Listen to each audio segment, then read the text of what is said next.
Hello guys! Welcome to my channel. So for today's video ay magbe-bake tayo ng salmon head. Salmon head dito. Yan, malaki. Natin i-soak and then lagyan natin ng ganito. Ito lang guys. Mamaya dito sa air fryer. So umpisa na natin linisin yung salmon head.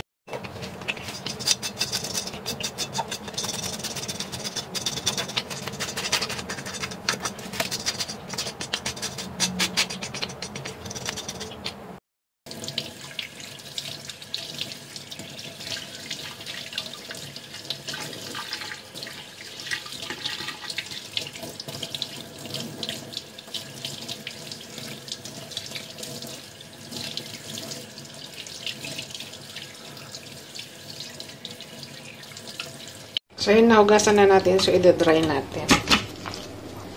At dry. Saka natin i-marinate.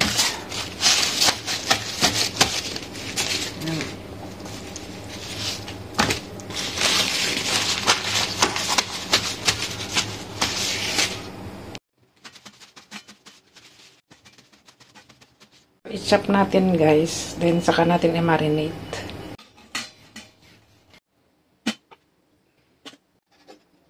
Chop na natin, lagyan na natin ng asin, salt, to taste, then lagyan natin ito,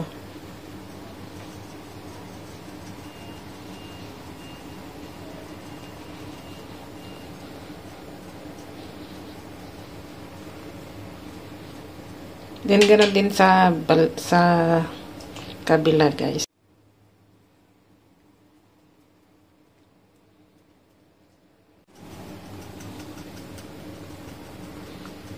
So, ayan, okay na. Konting cornstarch, guys.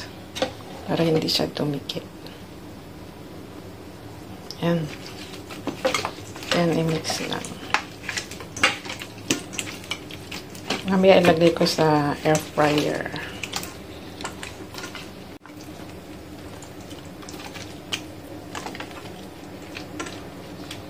Pwede rin to guys, ang pang-marinate nyo is white pepper and salt only. Yan, okay na.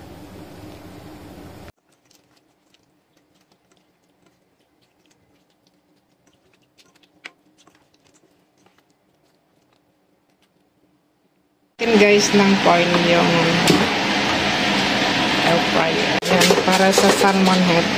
I-bake natin yung salmon head dito. Natin to sa air fryer guys. I-bake natin. Rinse lang natin dito.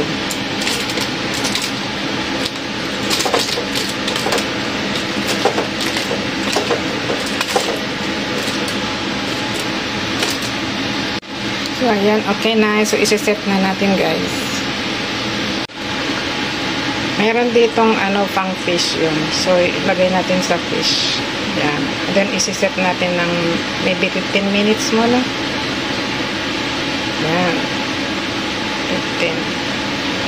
So, go. Nakaran na yan, guys.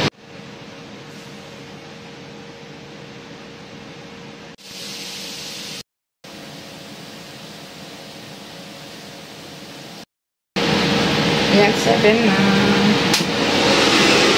Ito siya, okay.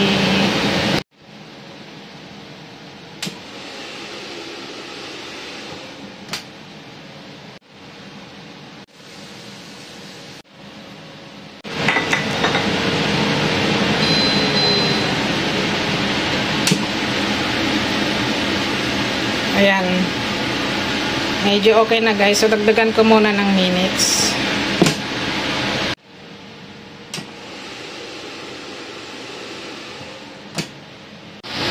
Ayan guys, tapos na yung baked salmon head. So, ayan ang kinalabasan.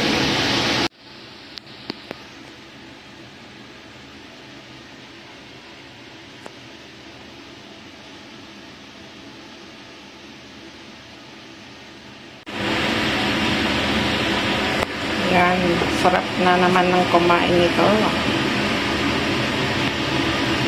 So yan guys, thanks for watching. Ganito lang kasimple magluto ng para hindi masyadong matrabaho. Lagay nyo na sa air fryer. Masarap din naman. No need to gumamit ng oil. Yan, sarap.